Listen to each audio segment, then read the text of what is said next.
rendering that iRacing is going to be switching to here pretty soon. Your HDR does not require an HDR display to provide most of the visual benefits, because many of the benefits occur before the conversion to the display. But HDR displays benefit the most, and you notice that adjustment or that change in those visual effects and visual scenery. To enable HDR rendering without an HDR display, all you need to do is check the HDR rendering checkbox on your graphics options screen and restart the simulator for it to take effect. I did that, and I believe at the time I thought I was seeing a change, but we're going to get into some readings here where maybe I was wrong. But to enable an HDR display, you need to run the iRacing graphics auto configuration to display an HDR10 or an HDR16F mode from the resolution dialog box. If you have issues, check the release notes for troubleshooting tips. Hey, let me jump in right there. Now, you don't have to do an auto config. If you set it to full screen in the options, you can do the drop down resolution there. It'll show your resolution, but it'll show a couple of entries. It'll show HDR, like in parentheses, and then another one non HDR, and so you can pick. Now, I thought I'd read somewhere with this new HDR, it's supposed to be less demanding on the CPU. Yeah, and it makes the graphics card bit to be used more. That's correct. Yeah, I had mentioned earlier when I was reading this that I did this update because I have 3 HDR monitors, and when I first did the update, I thought I noticed a change, and I was pretty excited for it.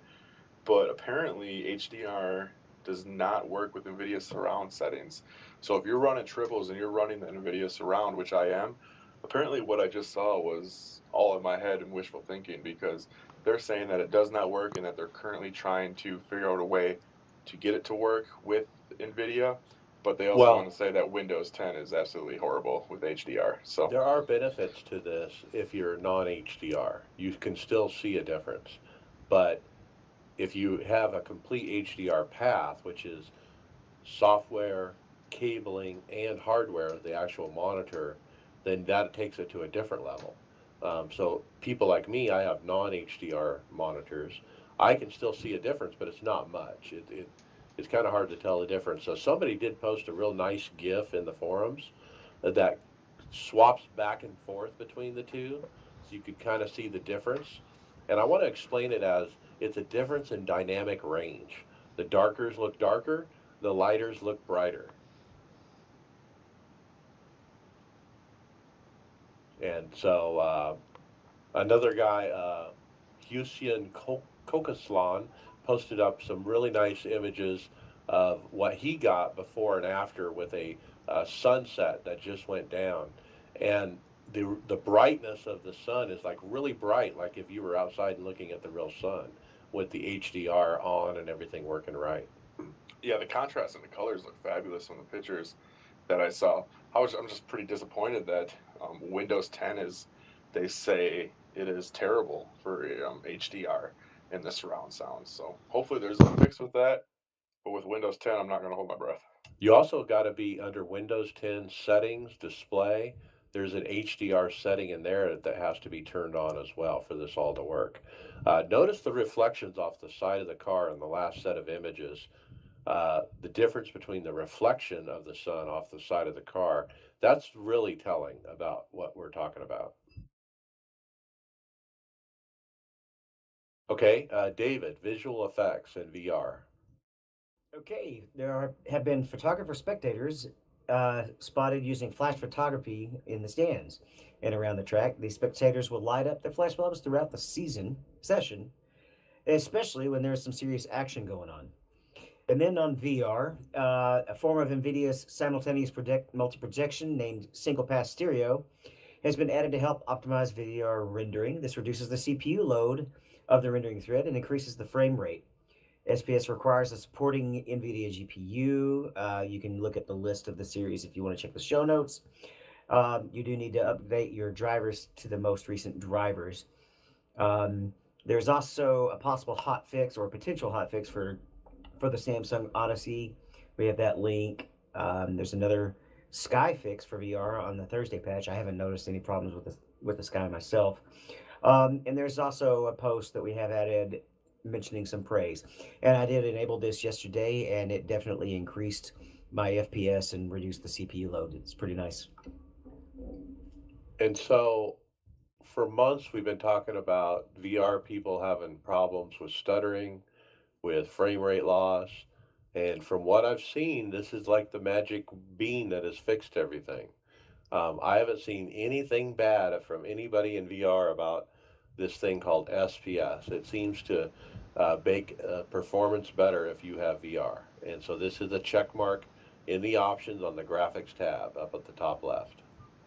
Yeah, this been incredible for me because I run a 1060 and I'm right kind of on the edge of running the game in VR. I have a lot of stuff I had to turn off, and this game, right off the bat, resolution was way better, and I still have some other stuff I'm slowly turning on, and it was using less CPU. It was like getting a video card upgrade pretty much, and using less CPU. It was a really nice optimization, and I've heard rumors that through this they've actually found a few other optimizations, and that'll be rolling out in the next week, in the next few weeks.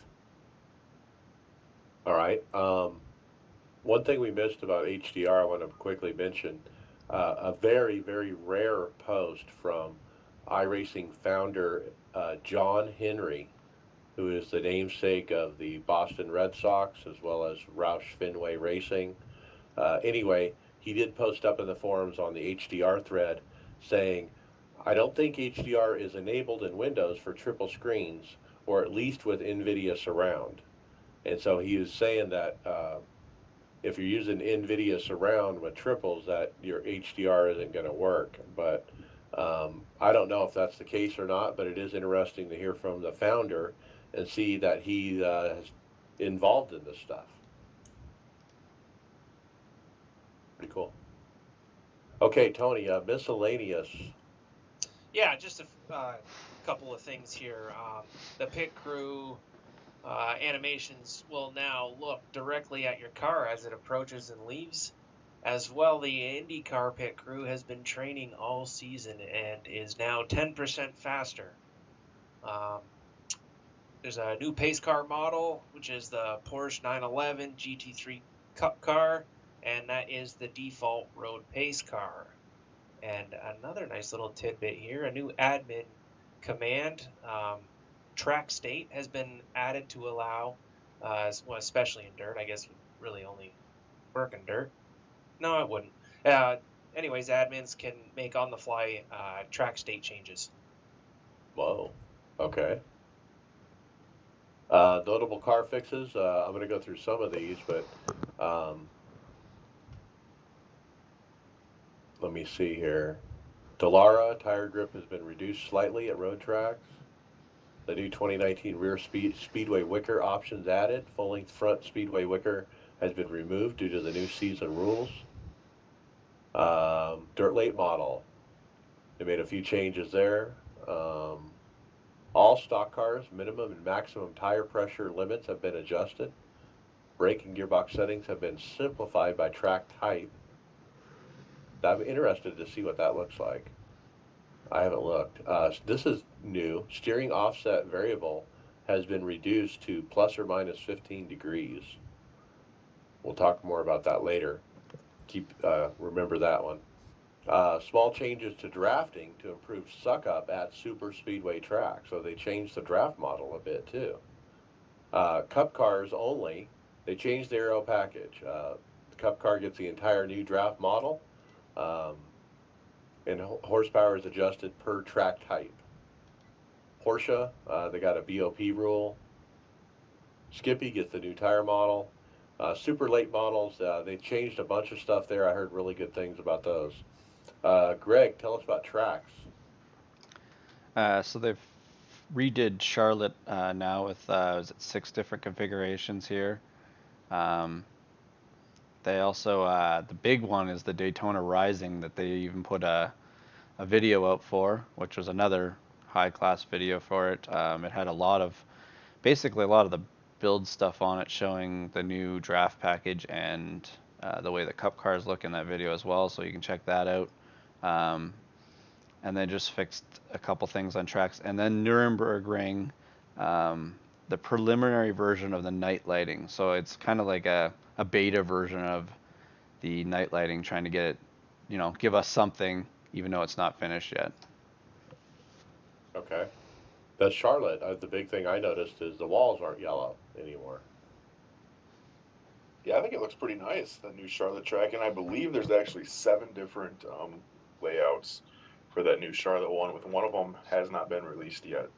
Yeah, So there's the one still in the Legend, making. though, I think. Yep. Yep.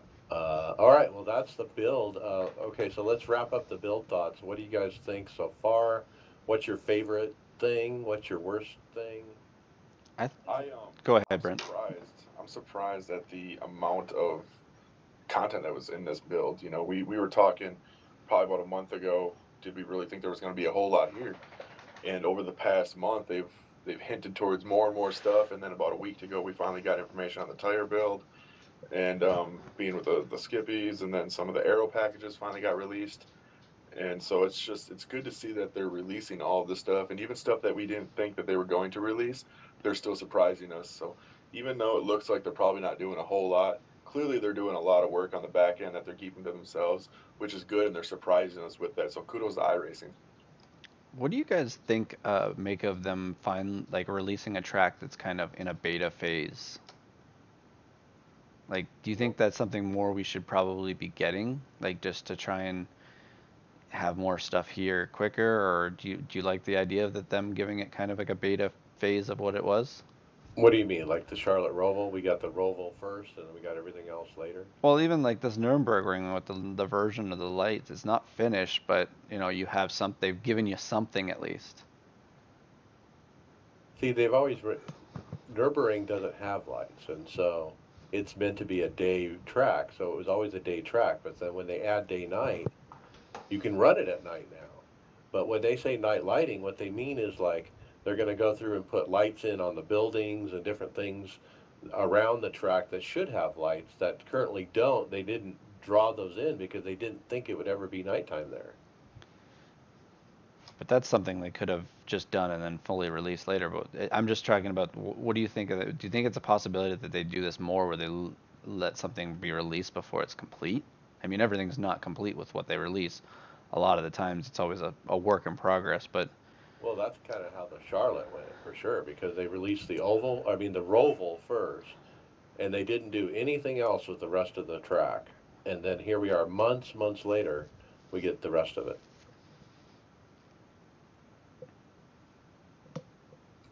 I think the big thing is the VR fix. I don't think we were expecting that. The thing called SRS, it really has made a difference for everybody who has VR. I haven't heard anybody who said it doesn't. And it may seem simple, but the stalling thing, to be able to stall the car and to be able to use the clutch properly now, I think is huge, even though it's simple. Yeah, that clutch thing was my big one for this update. I absolutely love that. It's so much fun. Yeah, that was a nice, pleasant surprise related to that. I saw a comment in one of the threads of an individual, especially for the road side of stuff with this, of iRacing. They want iRacing to introduce a kill switch for this car. So instead of, when you turn your car off to save gas, hit that kill switch, instead of having to go through the whole restart cycle, you can just flip that kill switch off and release that clutch, and it would fire back up. So I think that maybe might be their next option. I don't know how hard that would be to implement. You can bump start this. yeah, you can bump start them with the clutch. That's how you save fuel when they're under caution. But it's good to see them start going again and continue to add these things. So a kill switch next would be nice to see. Okay, and as we transition to the next topic, I'll bring up, again, they brought out the new NASCAR package in the March build. Timing, kudos to iRacing. Man, they got it done quick, guys. We've only had Daytona, Atlanta, and Vegas in real NASCAR. And here we are with that same package, and we're running it now at Phoenix. And we're going to be running the package that California here shortly that they ran, at Vegas. And so it's going to be very interesting. Just kudos to iRacing for getting it done so quickly.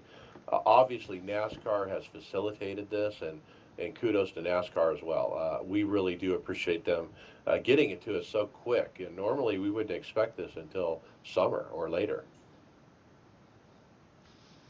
Well, this could have been a 2020 type of build thing, even with trying to get all the data from one season of racing. Well, the changes weren't big, and so I think that's part of the reason we got it so quick. But they did a good job getting that done. Chris, next story: peak reaction to the package. Yeah, next is a tweet from Jimmy Mollis. He said, testing for next Tuesday is officially starting with the release of the new package. First thoughts are that it's definitely way different, and it's going to take some time to get used to not lifting for a handful of laps to start a run. So it doesn't, I mean, it's not hate for sure. It doesn't sound extremely positive, but has anybody ran on a cookie cutter mile and a half? I've only ran at Phoenix, and so Yeah. I mean, you have a ton of downforce, but you still have to drive the car. Has anybody ran at Charlotte or someplace like that yet, or maybe even Vegas? That would probably Vegas. be a great test since we were just there. Yeah, I tested Vegas by myself, and I'm really disappointed in NASCAR. I really am. I'm not happy with they went the wrong way, in my opinion. Carl Edwards said, let's take the side skirts off this and take off the downforce and increase the power. And they did just the opposite of that. And now the car, you just hold it flat out the whole time for, I don't know, 7, 8, 9, 10 laps. And then at that point, the tires wear enough that you have to lift just a little bit in the corner to get the thing to turn, just a hair. But otherwise, you're flat out. It's ridiculous. I think we're going to learn pretty quickly, though, that there's more that's going to go into these races than just that. I think everyone you talk to or you listen on these podcasts throughout this past week, you hear about how they went into this not realizing how important handling was going to be. Sure, your 10, 15 laps, you're wide open, but after that, these cars become a handful. And I would not be surprised if we get into we get to these mile and a half cookie cutter tracks if we have that same issue start to happen. After about 10 laps, this tire wear starts to fall off dramatically, and we start seeing those people that were at the back come to the front to the back. Because you're going to have to save tires with this setup, and I think people are going to realize they're going to have to pick pretty quickly. And I've been thinking about this over the past day or two. What are we going to go for? Are we going to go for a handling race car, or are we going to go for a race car that's trimmed out and will go fast for 10, 15 laps? So that's an option that we're going to have to start thinking about. And I think people, their first impression is to say, well, this is terrible because you're wide open. That's Well, two yeah, different cars you described. So yeah. Well, you're wide open. You're wide open for 10, 15 laps, But after that, then what's going to happen? And I think we're probably going to end up seeing some longer green flag runs with this setup. I don't know. It's going to be hard to tell. We'll find out here next week or two. I Well, was thinking you might lift purposely in the corners, even though you don't have to early in the run. Save those so tires, you save right? those tires, right? So later in the run, you're passing everybody else who held it flat. okay, but here's another thing too. What happens when it gets into night when you you add more grip into the track? So now you're going longer on not lifting and doing all that. So you're gonna have longer runs where you don't lift and stuff because there's more grip on the track when the temperatures drop and stuff like that too. Like there's different types of races that are gonna go on here. Yeah. I'm with Mike. I've been screaming for years. All I want them to do is unseal the cars, and I think that would get rid of all this downforce crap and body manipulation and all this stuff. But NASCAR has the wind tunnels and all this crap, so you would have to think they've tested it and this might be the way to go. But at least they're doing something, though. This Tuesday is going to be really interesting because you're going to see peak drivers who I thoroughly believe some are going to have cars that are trimmed out. They're going to be like super speedway cars, and then you're going to have some that are going to be up for handling. And I think we're going to find out pretty quick which way is probably the best way to go. Sure. And talking about the real cars, the downforce issue and the side skirts and splitters. Aero push was a thing even going back to the Twisted Sister. So what they're trying to do is just with the restrictions and the extra downforce is make it just a little bit harder for the leader to just always run away. And in the real race at Vegas, we saw chain passes for the lead. So I'm like pretty excited about it actually. All right. Next up, 2019 Season 2 schedule has been announced. You can find it by searching those words in the forum. I'm not going to read it because it's the obvious. It really hasn't changed. It's the normal stuff, the 12-week seasons that I don't normally run. But but it's there if you guys want to check out the schedule. I did kind of peruse through it. I didn't see anything that surprised me.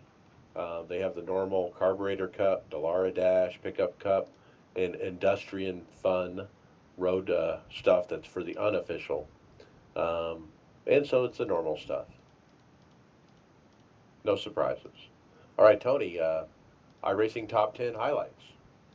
Yeah, they released the video for February, and I gotta say they're um, up in their game with the music for those videos. I rather liked it this month. Um, it's I don't think it's their best video as content-wise, like the video quality and production stuff is is just awesome. Grammarly's cutting-edge technology helps you craft but there was a couple of things that I liked on this one. There's a really good reaction from Casey Gerwin missing a Are you wreck, ready to give it a try? and Installation is there was simple a and free. nice last lap battle. Those guys were going pretty hard. I wasn't a huge fan at how it ended, but the battle up to that point was really good. Biggest takeaway for me was the common theme for this month was wreck avoidance. For sure, it seemed to be almost in every video. Oh yeah, yeah. There was I think the big one I liked was one near the beginning where they all stacked up at Watkins Glen going up through the tight thing there after turn one, and this guy just never lifted, and he kind of threaded the needle through there. Casey has a moment, is what it's called. Yeah, that one was cool. Yeah, I stopped paying attention to what was happening on the video, and I was just watching his reaction. That was pretty good. Yeah, it's a normal highlight video, but yeah, kudos to iRacing. Really well done. Fun to watch. I always like watching these. This is something I showed to somebody at work to kind of describe what we do. This is a great video for stuff like that. If you want to show off what is iRacing, this is great because it's action-packed. It's got a lot of highlights. It goes into slow motion. It's got the great music, and it really is fun to watch. There was another epic video that was shared by iRacing on the Instagram page. Did you guys see that one? It was crazy. iRacer John Theodore shows us what you can do when you do a restart from 19th with one to go. And he gained almost all of those spots in one lap. Oh yeah, I don't know where he had that horseshoe, but he wasn't doing a lot of weaving around the track, that's for sure. It's almost like Moses part of the Red Sea. The cars just seem to crash and get out of his way for him. He must have had a tire advantage or something because he's just driving around everybody. They're just like stacking up and going around the outside. Well, they were always wrecking each other. Where did I finish? 8th! Oh, it's pretty cool video. I thought that was okay, Brent, Conti gets an upgrade. Yeah, it's good to see these peak drivers getting some support from their owners, their team owners. Junior Motorsports recently went and made a brand new computer rig purchase for Michael Conti, valued at about $2,800. This package includes the brand new NVIDIA GeForce RTX 2080. Includes got an Intel i5 96K in there, liquid cooler. It's a pretty cool looking system if you want to take a look at it. We've got some specs and the prices on them on our show notes here. But if you go on Michael Conti's Twitter on there, it's a extremely well done, put together piece of equipment. I would say it looks about $2,800 worth. So yeah, and you got Junior triples to go with it. Yeah, well done. So it's good to see these guys getting backing from their team owners. What a perk, Yeah, I would not be surprised. I think, Greg, you had mentioned this earlier in the week.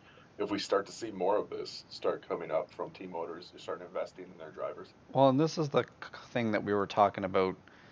What does this mean for the Peak Series? Yes, this year was the draft year. But okay, so now Dale Earnhardt or Junior Motorsports has invested $2,800 into Michael Conti.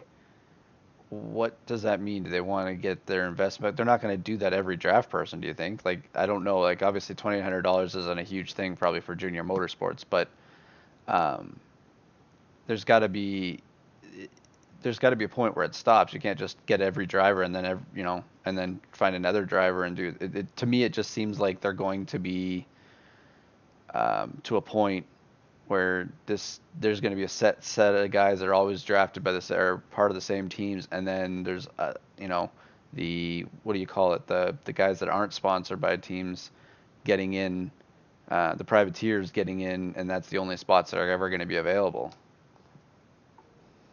Well, hopefully there's more teams to cover the privateers next year. Yeah, almost makes you wonder too if there was some like contracts that were signed early on in the year.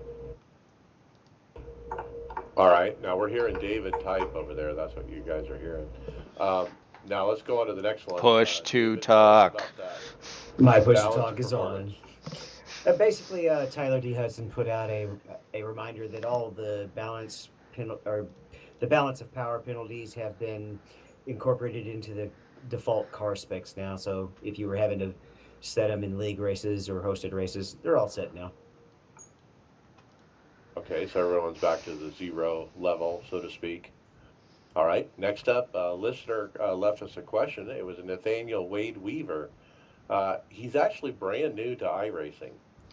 He's literally waiting for his wheel to arrive, his first wheel. And he contacted us here at iRacers Lounge and said he's been listening to the show, and he was torn between starting an oval or a dirt career in iRacing. And it sounded like he wanted to stick with the dirt because that's what he's used to where he lives in the Midwest. And I actually had an online conversation with him a little bit, gave him some tips, and just basically said, hey, it's going to be hard for you to afford both. And so you kind of pick one or the other. Which way do you want to go? And then you buy tracks for that particular genre, and then eventually you'll expand out and you'll be able to run everything. But kind of focus on one or the other and make your initial purchase, related to that.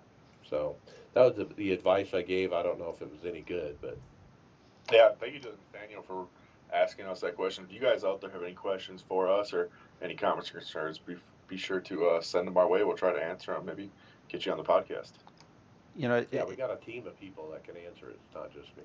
It's nice to, it's actually, kudos for Nathan to, for, getting back to us here, but I never thought of it now. Like, I've been around since when there wasn't much content, and just adding over the years, you don't really see a cost, but that initial cost nowadays is pretty big. If you're trying to, like, if you wanted to do the NIS every week, you'd have to buy a track or something like that. Like, there is a huge cost now because of the content that's here if you want it. But I like that somebody wants to focus on a series, because that's the only way to kind of keep your costs down.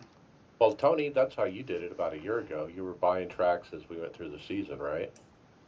Yeah, actually, I finally, about the middle of last year is when I got all the NASCAR tracks. But I did plan my way through that. Basically, I bought all the tracks that we double up throughout the year. I bought those ones first. And my first year running NIS, I wasn't able to run a full season. But by the second year, I was about halfway through. I was able to pick up the remaining, and I always tried to buy in threes because that way I'd get that discount of 15% or 10%. Well, and Tony, that's also in Canadian dollars, so that's like 10 times as much as expensive. Yep, absolutely. Every time I Okay. buy a track now, it says you just get this discount because I've just hit that max. Okay, we're going to skip a few, and we're going to jump to the last story before we go to hardware. Greg, there's a new exploit in town. Thread was started earlier today and then subsequently deleted. But we actually heard about this and got a screenshot. So tell us what you heard. So I guess the original post was from Eric Hudek. Then I didn't see that. Obviously they've cropped it in this picture here, but he said that there doesn't appear to be an issue with the modified drag coefficient that causes this. Basically, it's there's a sign problem. It unlikely to have impacted cars behaving where they should with the rear in close proximity to the ground, but sometimes rovers So this smash. is ride height. Right? Yeah, so they're talking about ride heights here. Now, Keegan Leahy is the one that posted to it, and he goes, "There's plenty of effect on the ride heights. He found um, extra speed every time he kept raising the ride heights. He would gain tenths and hundreds by doing it. So this was deleted pretty quickly. I think we were talking to Hammer. Hammer had brought some of this up as well, and it's funny. There's a hot fix tomorrow too. So does that have to do with this? Hot fix. Yeah, they have a hot fix tomorrow. It has something to do with ride heights. There's some kind of exploit with it. I don't know to say that I understand exactly what it is, but it's interesting that the thread has been deleted as well. And but apparently tomorrow it won't be a problem. Do you think they do that? Do you think they delete that to kind of as a PR move, kind of Squash try to it? avoid? Well, yeah. Yeah. Because not everyone will know about it, but we're talking about it, so a lot of people will know about it because of our show. But yeah, I mean, if it was only up for a couple hours before it got deleted. Well, Well, if you guys, sorry, Dave, if you look in Keegan's post here, it said it took him 5 minutes of looking, because obviously ride heights is probably where the first place he goes to try and find speed out of it. So that's where they first found it right off the bat when it first came out. All right, let's keep moving. Brent, tell us about our sponsored driver. Yeah, we sponsor Josh Gerlach. I mentioned it last week on the podcast for Do Work Motorsports. Josh is currently racing in the the 2019 Full Throttle Sim Racing Cup Series presented by Real Sim Racing. His race this week was at Las Vegas Motor Speedway this past Monday. He started P23, but he had a pretty good run. P13 avoided an early caution that happened right in front of him on lap 3. He had the iRacers Lounge podcast car up there doing some work, making moves on the long green flag run. They went caution-free for about the final two-thirds of the race. So he's currently sitting P13 in the championship, moving up 6 positions from last week. So thank you, Josh, for all your hard work you're doing on that car. And I love watching the broadcast on LSR TV. If you guys are interested, every Monday night, check them out. All right, very cool. Let's jump to hardware software. I'm up first. It's a company review, DriveGameSeat.it, and that's an Italian company. They're from Italy, and they have some pretty cool stuff, guys. They have at their website. They got some cockpits that are to die for. Some stationary cockpits. They have a couple low profile ones. They got an 80/20 with triple monitor stand. All kinds of formula style ones and so forth, and quite a selection. I was kind of impressed. They also sell wheels and everything else that you might need for a simulator. And so if you're in Europe, you might check out this website. What do you guys like over there? That I have not had a chance to read it. The Carbon RS one that I just opened up here with the carbon fiber logo here. That looks like a really nice seat there. It looks like 80/20. That's kind of carbon fiber looking ish. I really like the Formula GT rig they have. It's kind of red and black, and it just looks freaking cool. The design of it just looks sleek and modern and very functional.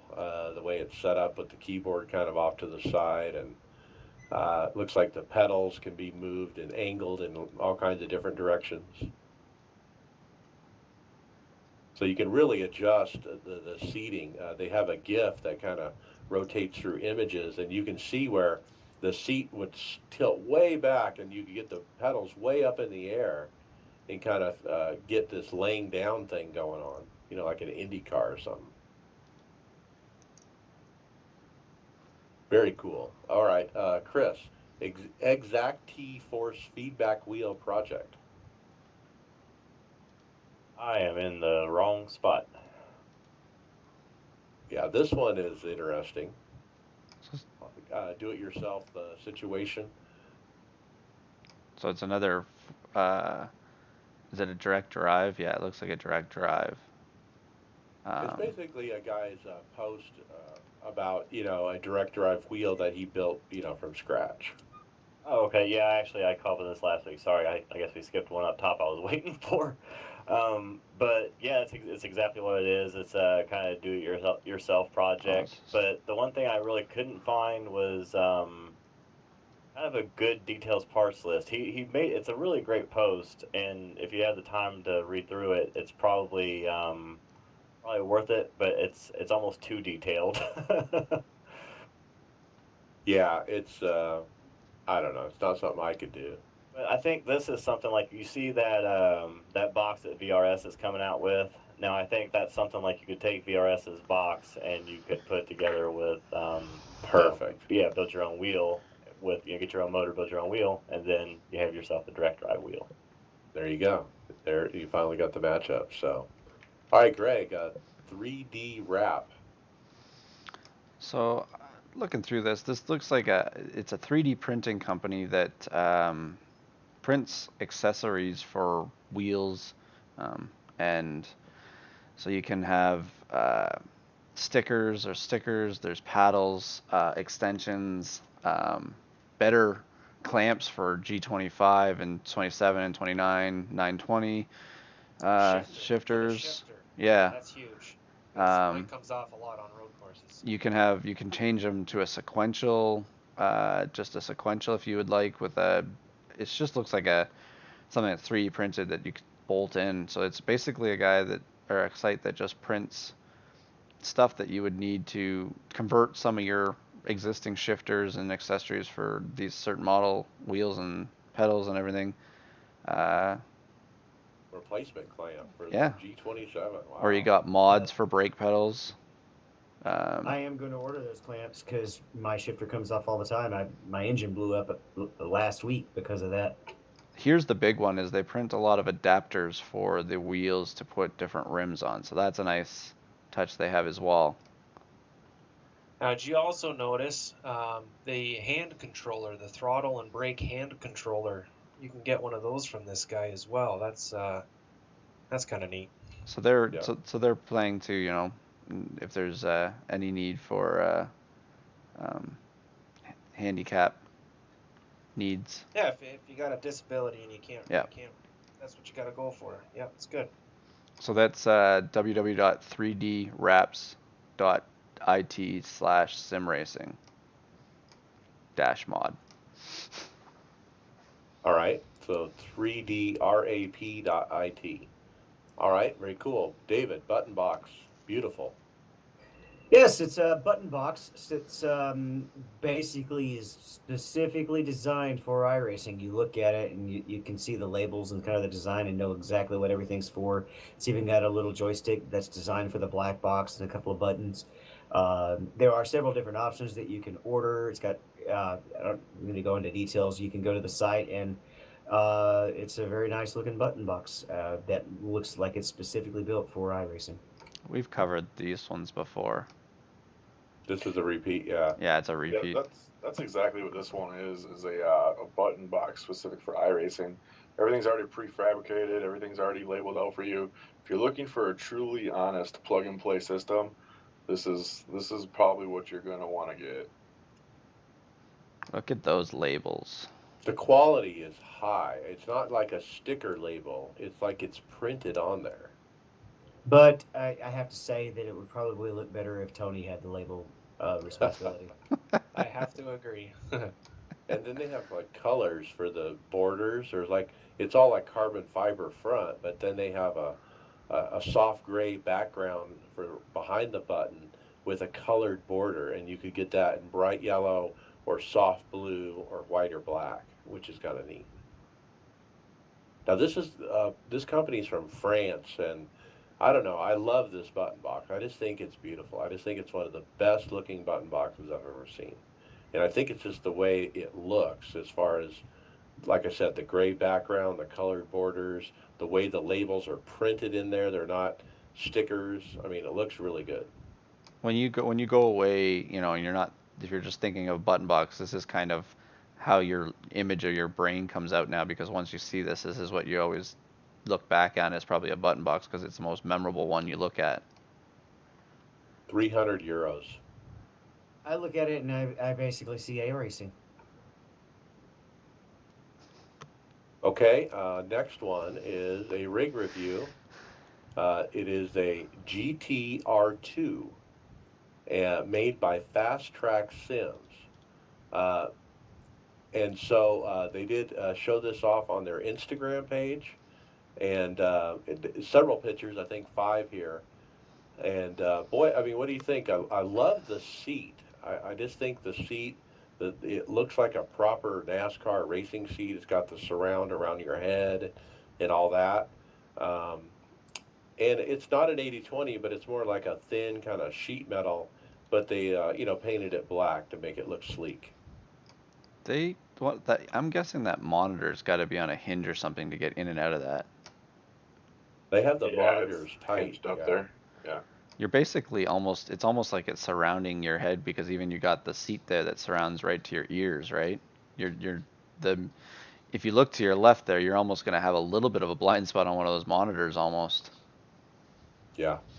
I really Yeah. like it though, the way that that's set up, especially with those curved monitors on there, and just the way the seat position is compared to in relation to the pedals and everything. It's a very well put together. It's actually not a very big footprint either. Fast Track Sims. They're on Instagram. That's how I found that. All right, let's do one more before we jump into results. Tony, another rig review. Yeah, actually, Mike, this one is very similar to the one that you were just looking at, except this one is 80/20. Same type of seat, not quite as nice. It's a Sparco seat.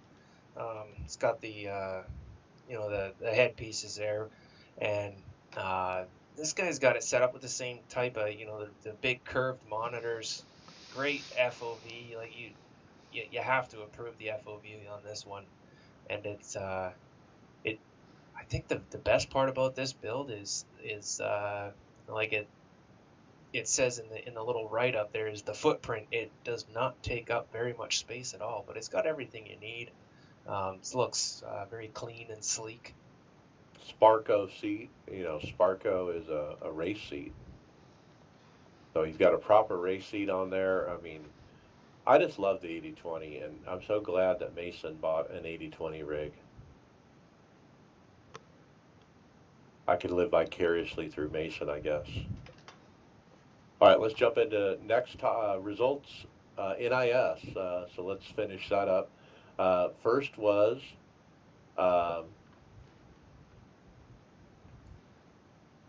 Vegas. I guess we should talk about last week. Vegas. We ran Thursday night after the User entered podcast your recording, channel. and I ended up. I don't remember what I got. I didn't notate it. Bill notated he started P1 and finished P12. Friday Open. Let's see. Chris, you got a P3. Yeah, it was a pretty good race actually. Had a terrible qualifying effort and started in the back, but the set that Brent built was awesome on the long runs, which we didn't have this week. Missed those, but man, yeah, it just those guys. I'd lose a couple of spots at the beginning, but I mean, the thing was just awesome after about 20 laps. All right, and then Tony Groves, you put Redemption P7. Yeah, well, I mean, the showing I did Wednesday night was absolutely horrible. Like, it was a bad finish. I was able to make it back this time, P7. Kept the car clean the whole race, and I qualified P7, and I was pretty much in the top 10 the whole race. So I didn't do a whole lot of moving or anything, but I didn't destroy the car, and I was able to take it home with a decent finish. All right, and then David Hall, you got P7 as well. Yeah, my best finish ended up being a third, which I think we ran actually last Wednesday. I had a P7, then I had another shot at a win and got wrecked out by some hard racing at the end. It was a fun track. Yep. And then Bill, he got a P3 as well. And then Greg, you got a P25 wrecked out early. Well, I was in that same race with Hall, and I got wrecked, taken out because, if I remember correctly, David, that was that very chatty race, was it not? That was Well, there's a certain member that we all mention happens to be chatty all the time. Yeah, and he was and there. it was in that race, and he was in every wreck, but none of them were ever his fault. And then the wreck stopped happening when he was finally gone. So, just a coincidence, I guess. Figure that But um, once that the set that Brent and had started working on there, we had used that. Hall had a good finish in that, but I I was going up through the field. I was coming up in the top 5 when I got wrecked out by the other two, not battling over a position on the track that they did not need to be battling on, and probably wrecked a pretty good finish out of me. But I battled back because I think it was 35th last car once I got my damage fixed, and just stayed in it and tried to salvage some points. Okay. That And then, that set was very good long run. It was interesting because I ran the first race with a short run setup, and so at Vegas it seemed to be really you could either run short run or long run even before the package came out. all right. Sunday Open. Mason got a P13. Brent, you got D and F. Yeah, I had a very fast car, but it all started when I failed to qualify any good. I qualified P9, ran into literally no doing of my own twice on my right front. Guys coming off the turn 4, and then once going into turn 1. He one guy smoked me, sent me down the inside wall after that second wreck. I just couldn't hold on to it anymore, so I just took the car to the garage and we called it what it was for the first DNF of the year. P26. All right. Sunday night, I ran the final race in the old package, P15. I actually ran a guy over under caution because I was texting on my phone. And that's the first time I've done that. And I felt pretty bad about it. I apologized, and boy, it can happen, man, in real life, and it can happen in iRacing. I thought, oh, I have time to get this text out before we slow down for the pit road, and I was mistaken. Brent, being the resident police officer, do you want to hand out a ticket to Ellis there? Yeah, it'll be about $180 worth in the mail ticket, so you can pay that directly to me if you want. Yeah, put the phone down, guys, even under caution, because it'll happen. We can just put that in the iRacers Lounge League prize pool. There you go. All right, moving on to Phoenix. I'll never call it ISM. It's always going to be Phoenix to me. Mason, he got a P23. He was doing good after not qualifying, got caught up in somebody else's mess off 4. Only ever got 1 minute of his 3 minutes of damage fixed. David Hall, you got a P12. Yeah, I was running mid pack through our big long green flag runs. I was stuck around 24, 23rd. We got into green flag pit stops, and I timed mine out pretty well. Came out of the caution with only 10 laps to go. Actually, there may have been another caution, but somehow we ended up with a 10-lap run. And I don't know what's happened, but me being somebody who likes to pride himself on long run sets, but in open, it seems I'm able to make an adjustment and make some hay on these short runs because I started 20th and ended up 12th at the end of the 10-lap run. Now, I ran top 10 all day, a high as 4th. A lap car had blown up, was in high in 1 and 2. We were too wide going by him fast, and he just turned down into us. He just, okay, I'm blown up, so I'm just going to take out as many as I can with me. And he literally turned down into us. I did recover for a 12th place finish. Chris, you got a P10? Yeah, I spun myself out probably 4 or 5 laps into the race. I was I was actually thanking a guy for letting me by. A guy checked up a little bit to let me go because I was quicker and keyed up the mic coming off 4 and just wobbled a little bit, and that was it. Nosed it into the wall. And I'm wondering what happened because I towed it because I couldn't get the car to move, it only had 22 seconds of damage once it was fixed, and I don't know how it could have been damaged where it wouldn't roll. So I'm wondering if I didn't stall it out when I mashed it into the wall. I don't know how that works yet, but that was kind of odd. But I got my few laps back because we had a million cautions, 15 I think, and survived for a P10. Okay, and then Bill, he got a P6, and then today, uh, P7. Some guy took me out. I ended up taking out my teammate David. He got caught up, and then, even though I had damage, in a long run, I came from 30th to 7th, all in one run, and I was like, "Wow, how am I doing this?" I was just passing everybody, and I just am running really good, but just haven't really got a lot of results for it. But P7, not bad. That was yesterday, actually, that we Oh, was collided. it? Yeah, and it wasn't you that took me out. I just got collected after somebody dumped you. Yeah, that's right. It was yesterday. That's right. Okay, and then today, who ran today? Just myself, and it was uneventful, so to speak. Lots of cautions, no long runs except towards the end. I don't remember where I finished. I think it was 12th, maybe. And I think Bobby Yeah, I was blew gonna up. say yeah, Bobby blew up, and you were with P17, I think. Oh, that's right. Is where you I, I, finished I up. got caught up at the end in something, didn't I? Yeah, you were doing really good. You were P2 Yeah, going top for the win. 5. Yeah, Yeah. I was.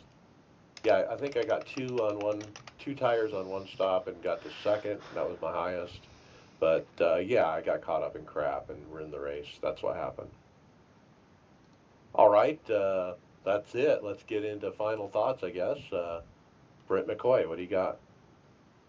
Yeah, want to give a results poll. I had the Podium Esports league race back on 28th. Had the heat race, qualified P3, finished P1, won that heat race, and then went on to the race, the 125 lap feature, I believe it was. Finished P7, just unable to hold on to the car. Next race is at Rockingham Speedway. So as far as league races, that's it for me. If you guys are interested in becoming a sponsor or looking to get on the show as a sponsor for the iRacers Lounge podcast, we're open to ideas, open to hear what you guys have to offer. Give shoot myself an email, or Mike, or any one of us here at iRacers Lounge. Shoot us an email or get a hold of us on Facebook or iRacers page. We're looking for individuals who want to come on board and be sponsors for this podcast. We got some great packages for you guys if you're interested in that. Yes, we do. All right, thank you. And Chris Scales, final thought. I didn't wasn't able to look up the guy that helped me in that week 13 race, but hey, thank you for whoever you are. Nobody rides behind a guy like that and pushes him through a race, especially a week 13 race. So, any more guys like that dude on the sim, or maybe not quite as many because we just be riding around each other. He didn't pull out on the last lap? No, yeah, there was a couple groups of cars, and he just stuck with me. Okay, David Hall, final thought. We did run Sebring last weekend. It was me, Mason, and Greg. Both Mason and Greg did a pretty good job handling the car. Had a few small mistakes, and then I had a big one towards the end where a guy was in a place I just had no idea he was there, and I turned right into him. But we still had fun, and I'm looking forward to the next endurance event. I doubt we'll run Nuremberg, but we're probably planning on running Le Mans. All right, very good. Greg Hectus, final thought. I totally forgot that we ran that race on the weekend. Thanks for the reminder there, David. I'm just got some products in this week, and I'm waiting to test some new stuff out here that I got, and so I'll have a review on my new custom racing shoes that I got from a company that um, I'll talk about on the on my reviews. So look at that. You can watch me race at twitch.tv/frozen cactus, frozen with 2 O's, cactus 2Ks. So I'm just looking forward to trying the new package out. I haven't had a chance to get on the track yet. All right, and latecomer Mason Stiver, you're here. Tell us about a big box you got today.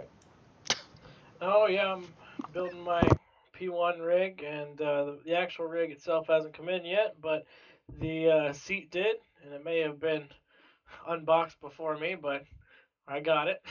So I'm excited to check out that seat. It's an NRG innovation seat that Bobby helped me out pick, so that'll be cool.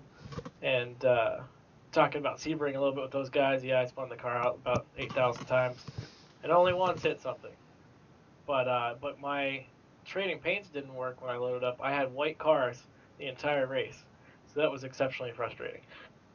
But one last thing, the after that Sebring race, my Fanatec wheel decided to not calibrate correctly anymore, no matter how many drivers I install, how many things I delete. So if anybody has any ideas about calibrating a Fanatec Club Sport 2.5, I will take them. So you're still having problems with that, huh? Yeah, in the sim, whenever you click on the calibrate wheel, it does not go down to 0 on the left-hand side unless you turn it too far. So, but it's drivable now, but it was just not like it used to be. Okay, so listeners, help out Mason. Let us know how to fix that. All right, very good. Tony Groves, final thought. Yeah, it's been a weird start for me in the NIS season. It seems like my first showing at the track, I totally bomb and just completely die in the standings, and then my second run at it, I redeem myself. It's happened at Daytona and Vegas. I wasn't able to do Atlanta at all, but I guess it's an okay trend. I'm still gaining IR, but would certainly like to not take those IR hits with my first race and just get some more gains. Absolutely. All right, my final thoughts is, wow, we are in the middle of NIS. I'm P36 in points. Mason, you're P35. I'm nipping at your heels. David, you're up in P26. But boy, man, you got to keep getting those points. And with the new package, with the new NASCAR, I'm really dreading California next week and what's going to happen with holding it flat for 10 to 15 laps and all that nonsense. Am I going to like it? I don't know. It might suit my style, and I'm kind of anxiously hoping that's the case. But until you get in a race and you're around a bunch of other cars, it's really an unknown, I think, for everybody. And so we'll know next week at this time what we got. So with that, we'll see you on the track. Later. User in your channel stopped recording. Okay, clear. I didn't realize I leapfrogged y'all. Title ideas? I like End of an Era. Package delivered. That's funny. That's a good one. I like that. Stalling the package is actually pretty good too. I know, I made it. All right, so vote. Stalling the package, I vote for. All right. I'm stalling the That's package. it. That sounded bad. Greg, take a look at the show notes. Is that what you were talking about that Will used to do with the copy and paste for the track header? What? In the show notes. We were talking earlier about what Will used to do by ISM. Where in the Or was show? that some- was Where that in the something else? Go down to the results. No, what he used to do is we used to, like, every podcast had a different thumbnail and it kind of went with the theme of the week. I got you. So like if we were at Michigan, we had, 3 cars that went in a race. They just get like a really nice image of our 3 cars or something. I remember we did one. I think we did something with me, David, and Chris were in a race once, and then I just edited stuff above the cars. I don't know if you remember that, Chris, when I did those things above David's car. Yeah. I like this idea though, as long as you do it. As long as I do it. Jesus. Mason, did you see where we left off in hardware so you know where to delete? I did not. I just got here. Where did you leave Good. off? Left my rig review, and everything under that we didn't get to this week. So Brent's stuff down. The Dash app. Yep. Okay. Thank you. What are you eating, Mason? It's a Reese's Outrageous Blizzard. I'll be back. Did we delicious. decide on stalling the package? Is that the one we decided? Yeah, I think so. Yeah.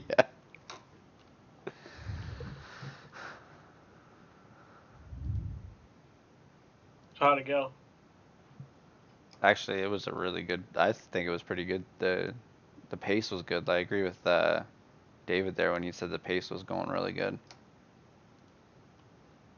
Did the notes make sense for the whatchamacallit? The build? Yeah. Too much. We skipped through a lot of it, but that's okay, Mason, because we can do that kind of thing on the fly. Better to have, I think you did all right there. Jesus. I love the way he explained that. Oh, Huh? Huh? do tell. I'm sorry, what were you talking about? I was setting up this Zoom stuff.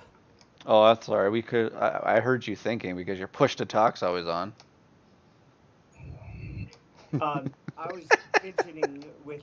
I was He's gonna kill kind you of one bored day. and was fidgeting with the Fanatec and one of the buttons is the push to talk button, and I was hitting them all. And You did it like 4 times in the show. Yep, I was doing like this, and it was only once.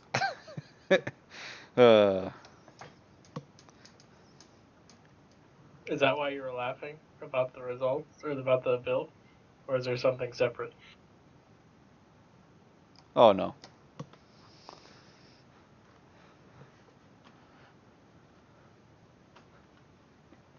Is this episode 166? I think. Yeah, 166.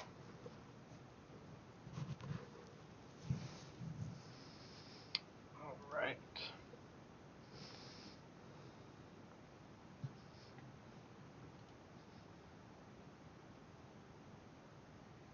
I'm adding the Firefox add-on, Greg.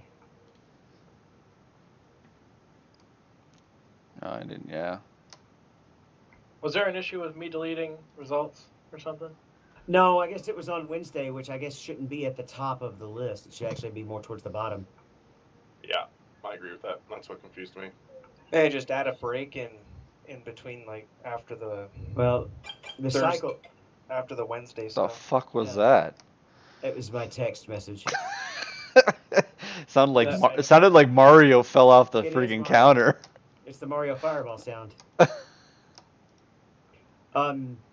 It should be. I should be Thursday. The first thing on the list should be, I guess, Thursday fixed. Thursday night, yeah.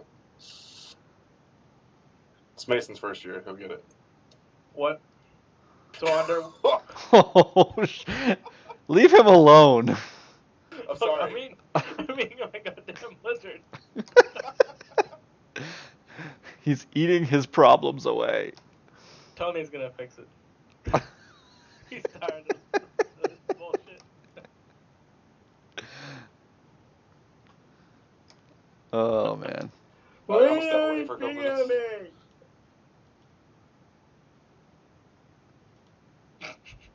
What the fuck? Oh, okay. I understand now. User left your channel.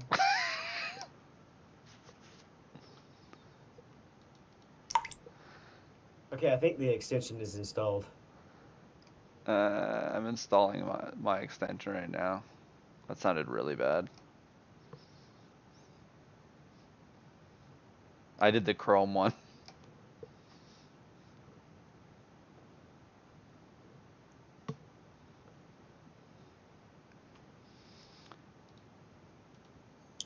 Mason, did my highlighting stuff there help you out at all, or was that No, no? Okay. just fix it. Put it where it should be. Are you telling me to copy all this shit below it and put it under ISM? What the Or hell? just create a separate heading like you did and make it look like the rest of them? No, I just said no. I was talking about the highlighting I did last night. No, this here, I just said, okay, this week. Like, next week when we go talk about this week, there, people won't get confused. We start at Thursday. Gotcha, okay. So I can delete this Wednesday stuff, right? I thought I'd do this for y'all guys just to make you feel better. Get out. Oh, okay. No, I did make that confusing. I guess I should change that to next week. Oh, what the fuck? But yes, the highlighting did help. No, yeah, yesterday. Did it help? Yeah. Yeah, I took some of it. Okay. I couldn't remember all of what I highlighted. I was doing it with my eyes fucking half open. Yeah. There's a couple things where I just wanted to explain a little bit more just in case. But Yep.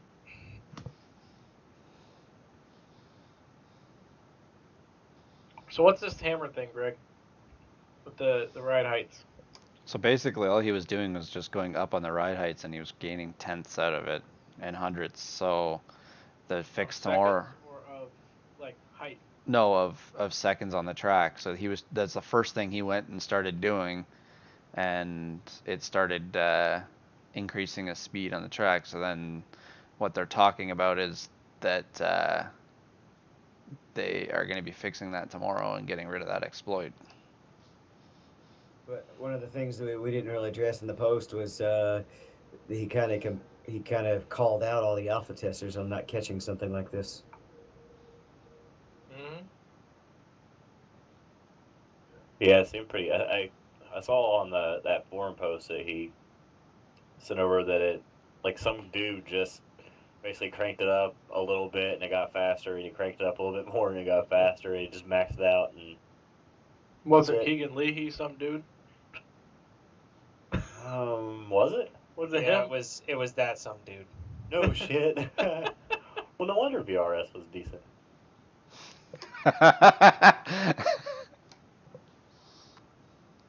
All right, guys. We'll talk to you later. Good Nope. luck to all those racing tonight. Nope, you can't leave. Yeah, same here. Yeah, I'm out. I might get back I on can't and leave? mess around the Skippy for I'm a just little bugging later. you. Okay. User disconnected from your channel. Yeah, I'm curious to run the Skippy back at Watkins Glen and see what we were doing. See Is that where they're at? What difference Oh, now? all I have right. to make a They host. don't have anything, do they? I'm surprised they didn't make a week 13 thing. No, they do. They have one. Oh, did they? Yeah, I forget what it's called. David, what's the Skippy one called? 24 hours, something. Right, you talked about it on the podcast. So the week 13. 24 hours do fun. I'm trying to cook. Shut up. No, I'm talking about Yeah. Holy Cuba. fuck. Oh, I wasn't paying attention to the podcast. Did you notice when I was lost?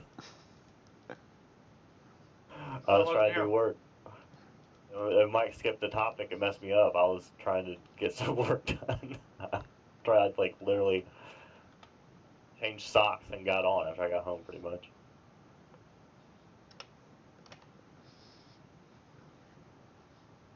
Cuba is where the little whatever's at. Yeah. That's a good one. That's a good track.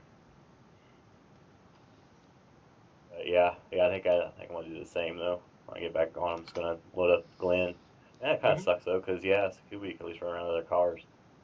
I don't know that track at all. I'm gonna have to load up the Glen.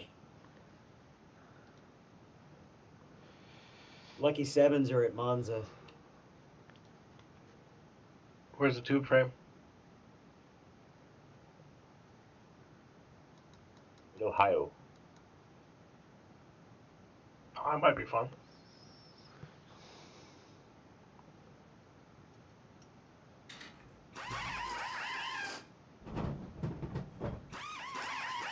Well, I'll be back. That's it, go! User disconnected from your channel.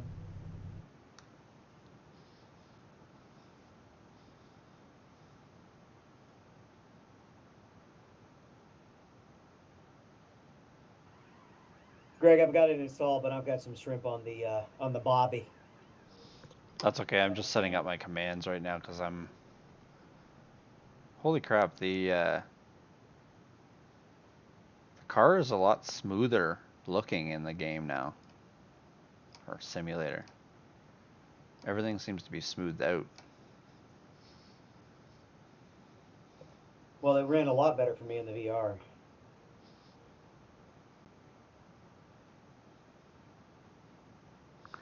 Trying to figure out how I can make an increment change with a knob for the tire pressures. That reminds me, do you have the kind of digital rotary knobs on your wheel? I have one digital rotary knob. It's my brake bias knob. Okay, because I've tried setting it for battery trim on the hybrid, and it just jumps from 1 to 12. Is it? It's a full rotary knob. It's a full rotary knob with 12 notches.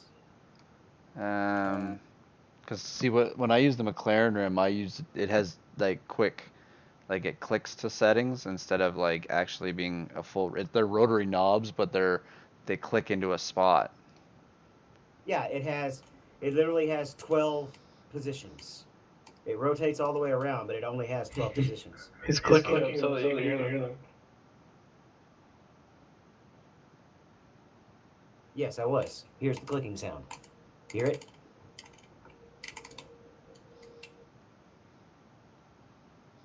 And I've got 2 of them, but when I tried setting it for the the trim, it didn't work. Is there a way with the thing that you sent me, David? Is there a way to have the a butt or like a rotary knob change the actual each pressure for each tire?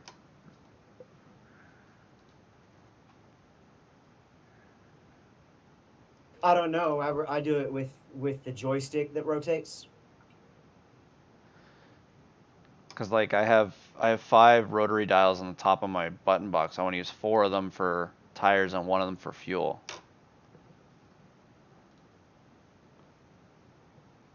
I don't think you can program tires specifically. I think you have to do that through the black box controls.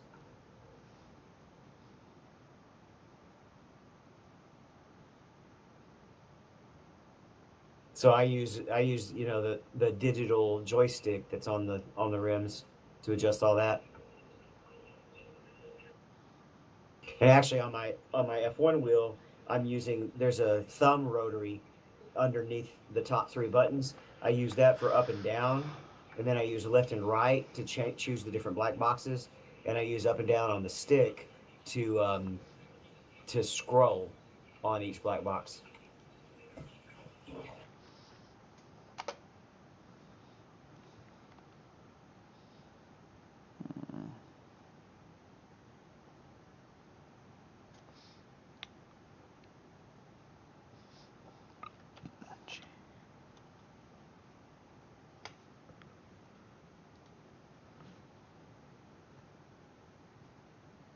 So next week we're having on that guy that we're sponsoring, Josh. I think that's his name.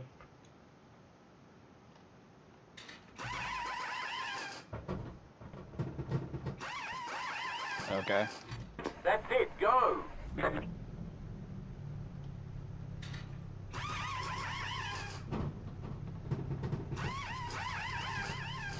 That's it, go!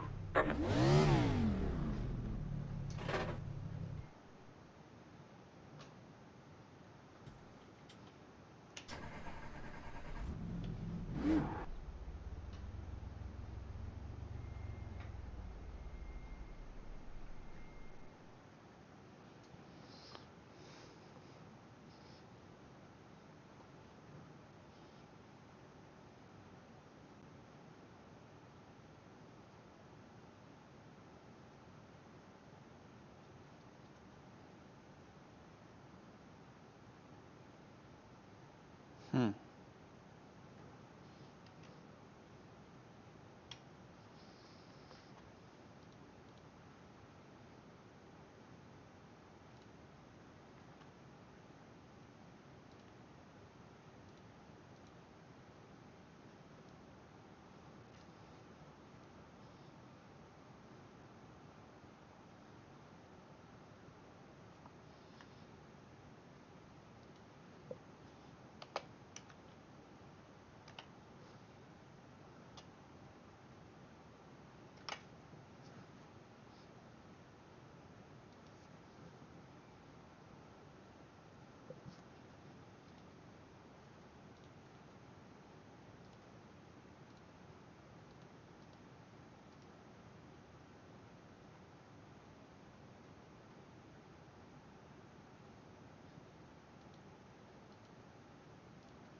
go!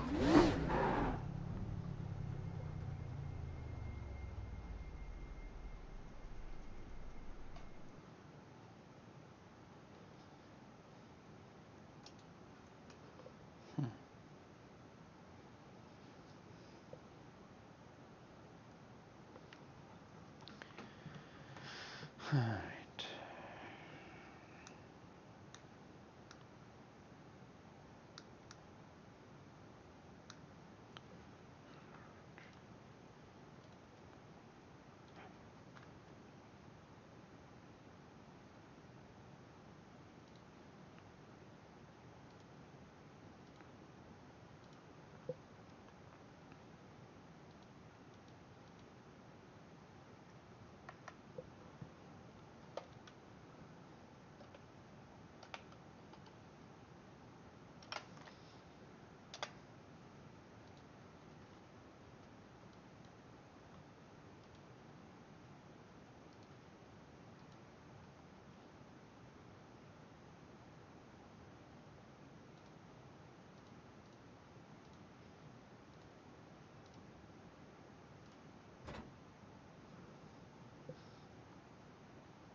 That's it, go!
Hey, we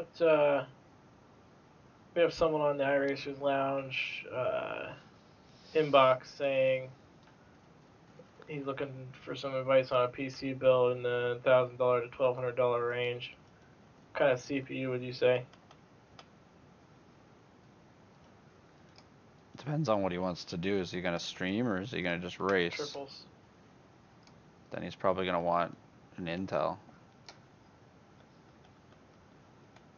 Oh my god, i5.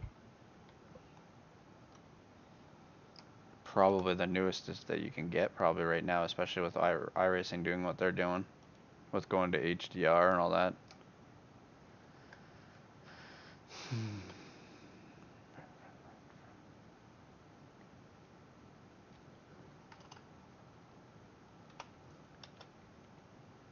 I would say maybe ask Bobby for that. Bobby's the best for that one, wouldn't he? Yeah, I'm just gonna say I would get the best you can with all that money. So helpful. Okay, I'll ask Bobby.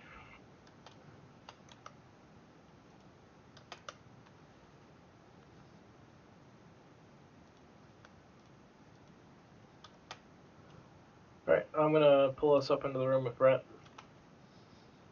10-4.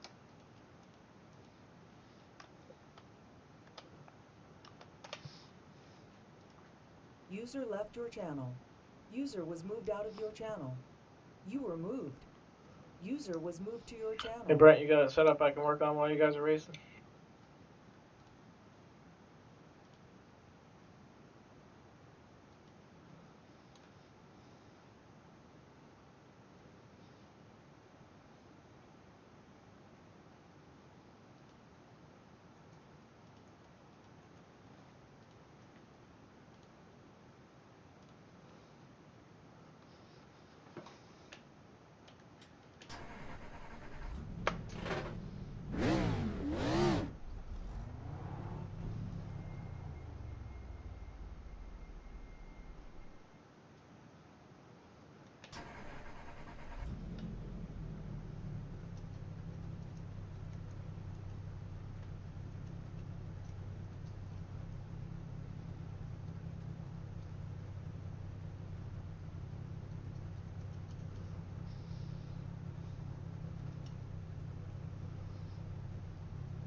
Did you know if you start the car while the motor's running at the start, you damage the motor?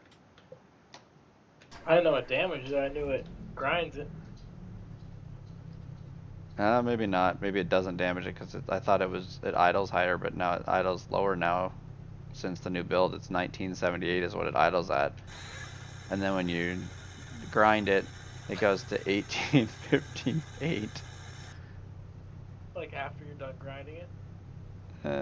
Now it's back to, How exactly does one Yeah. grind? You hit the starter while the car's on. I never learned that. I mean, it's not something you want to do. Unless you would like to tell us how you grind.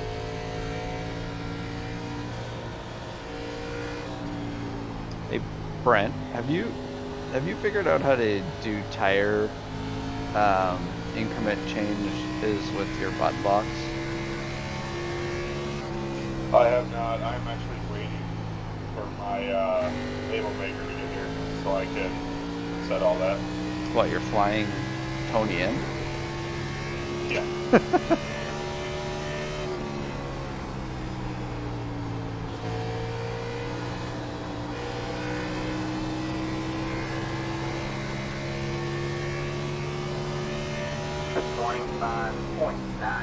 Brent, Yeah. got anything for me to work on while you're Yeah, racing? hold on. Sweet.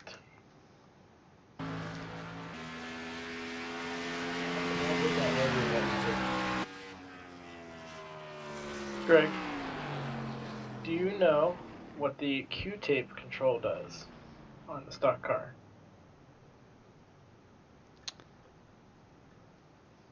I'm guessing it puts the Q-tape on, like it's an automatic 100%, so if you forget when you... I don't know. I have no idea what that one's... I wonder if it's a plus minus thing or if it's a just all in one shot thing, you know? I'll have to look it up. That sucks, David, about the rotary. I feel like we talked about it on the podcast. There's something that we had to do with rotary buttons. I don't remember. Because before I started.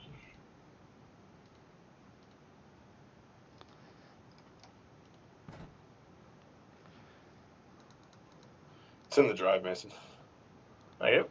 That's it, go! So That's the it, go! Q-tape thing is it just increases the tape. It's basically a rotary knob for increasing tape forward or backwards. So you have it set to a knob?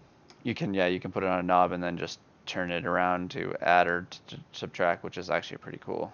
But I can't do buttons. You just have to do an up and down button, I guess. Okay. I was gonna say, because I don't have any knobs on mine. Just the person operating it. Greg, I feel like that tire stuff and that fuel stuff needs to be changed in the INI file folder. Like, Although I could be wrong. you can put it in the chat, the auto chat text, Okay. Yeah. but there isn't anything. I can't get it to. It automatically. It's doing exactly what David's saying. Is it goes to a minimum or maximum value. It doesn't do one increment change at a time. It goes from lowest to highest. Are you looking to change the increments, or are you looking to? I was hoping that, like, I have 5 knobs on the top, or 5 rotary dials on the top of my box, and then there's 5 buttons below it. So one of the buttons is going to be for fuel, and then the rotary knob will be how much fuel, and then each tire would have a checkbox, obviously. In the cup cars, they only need 2, but I can put ones for each one, and then each rotary knob would be for the pressures for each tire. Is what I'm trying to do. Trying to figure out how to do that. Gotcha. So only thing I have so far set up is the fuel increment, up or down, and that's it. That I have with a button knob thing that I click up or down. Toggle switch.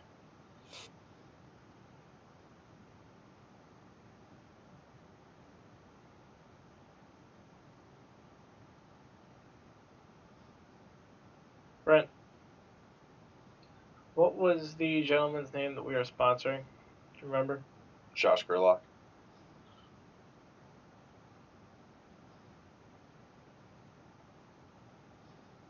ACH or OCH? ACH, I believe, should be in the show notes. Duh. I feel dumb now. Yeah, we jumped that section completely, didn't we?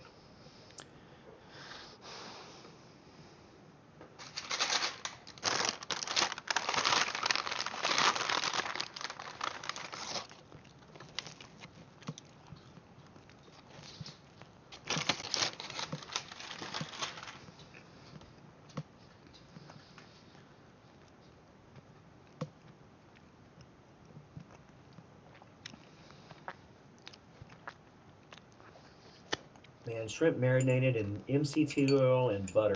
It just can't be beat.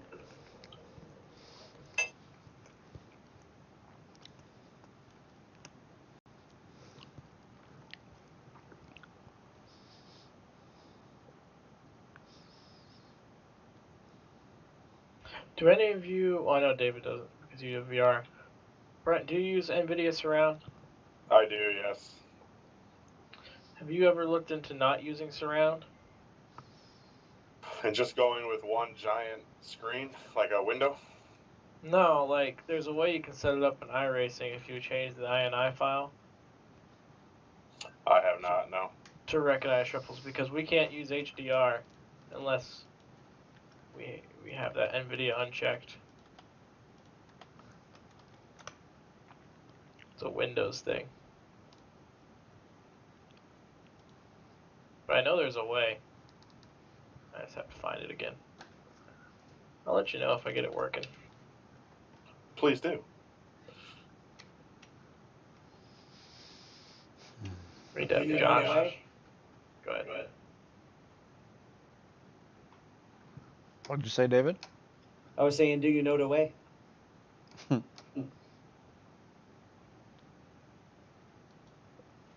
We need to have Josh change his profile picture to be the iRacers lounge car.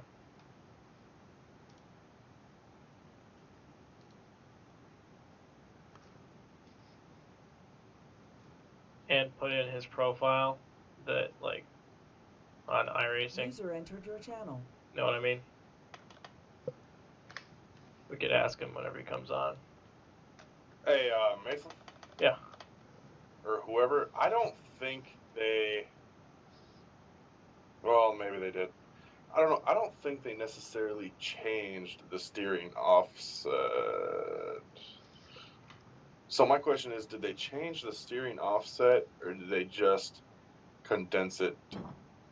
Because That's it, now go. you can only go up one click, like from 3 to 4, That's 4 to it, 5, go. instead of before it went 2 to 4, 4 to 6, That's 6 to it, 8. go. Oh, you mean did they open up the, like, So did they? individual clicks instead of... Yeah. So did they just open up those clicks, or did they condense them just to make it a 1-to-1 type thing? I don't know. I don't know if they answered that. Is it doing the same amount of things that it used User to do? entered your channel. Hey, Tyler, hey, Bill. How's it going? Yeah, I believe so. What up?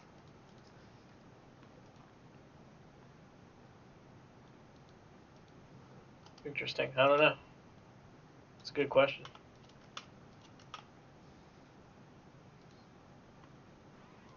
That's it, go. Tyler Hudson has a ENPAS practice room with a whole host of good guys in there. Oh, sorry, I switched back to headphones now. That's it, go. I just had them off when I was eating.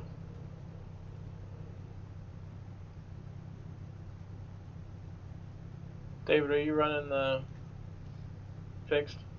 No. Greg, are you? No. Would either of you be up for a hosted Skippy's race at Watkins Glen in an hour? I gotta go to bed soon because I gotta be up and on the road by 4:30 since my last day at this company and on to another job. Ooh. I don't think I've ever run the Skippies, but yeah, I'll run it with you. I know the track. I went on this one. Can you bring Mario with you? When I get Discord notifications, it's Pac-Man getting killed. It's all video game themed.